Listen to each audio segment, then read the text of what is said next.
Alors, salut tout le monde, salut, je suis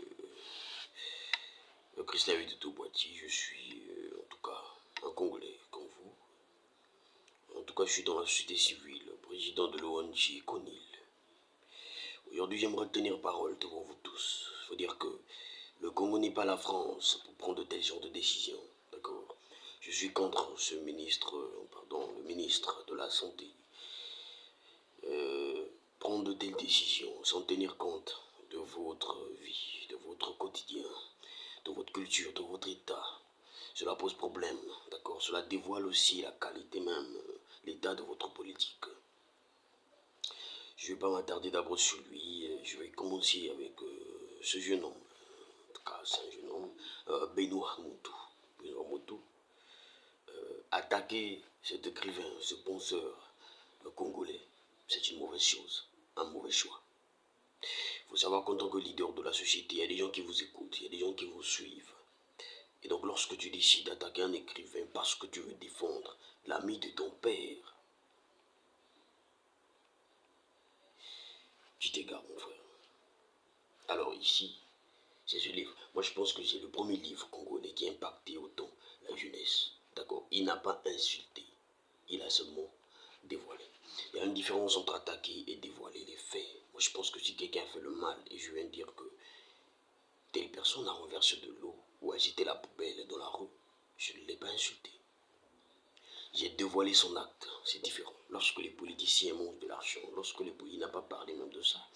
Il a parlé du fait qu'ils négligent leurs tâches.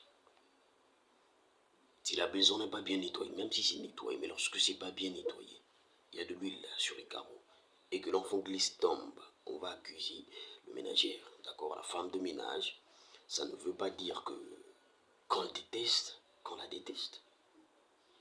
Ça ne veut pas dire qu'on l'attaque, on dit simplement la vérité, que tu n'as pas bien fait ton travail. Lorsqu'on attaque, c'est là où on invente des choses, c'est là où on se penche sur la négativité, d'accord. Cet écrivain, je pense que beaucoup de gens doivent le connaître. Ce livre, ça parle en tout cas de la santé. Il n'a pas pointé du doigt au ministre, il parle de la santé en général. Je pense qu'il y a même, lorsque vous arrivez au chapitre 7, là où il parle de moi et ma maison,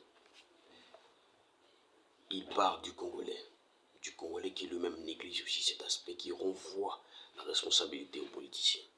D'accord? Benoît, moi je te conseillerais de changer cette manière de faire si tu veux t'insérer dans la classe politique. D'ailleurs, tu l'es déjà. C'est pas en optant pour cette voie. D'accord? Tu es mon frère. C'est pas en optant pour cette voie. Pense à changer tes décisions. Pense à t'entourer des gens bien. Écarte-toi de ceux qui ne comprennent pas ce qu'on appelle pas la politique. C'est le Congo. Il faut que nous nous lèvons pour bâtir ce pays. D'accord? Cet écrivain, je pense que depuis le début, je n'ai pas eu à citer son nom.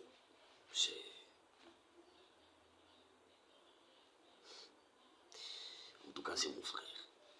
Je vais éviter d'alimenter encore ce que les gens vont dire et tout. Je ne le défends pas. Ok? Et aujourd'hui, vous allez remarquer que lorsque Benoît, déjà, on ne sait pas là où tu vas même laisser ton association, Abema, n'est plus actif. Tu veux tout le temps défendre ces politiciens. Ce n'est pas mauvais de vouloir, en tout cas, faire partie de l'élite. Mais il faut se demander si eux, c'est l'élite. D'accord? Merci de m'avoir écouté. C'était toujours votre frère, Christophe Vitoto Boiti, président de l'ONG CONIL, okay, Confédération internationale de leadership. Nous sommes toujours dans la prédication du pastorat. D'accord? Le leadership, il faut que vous soyez des leaders capables d'orienter, d'enseigner, de former, de guider, de transformer les gens. Si l'esprit n'est pas transformé, le corps ne fera rien.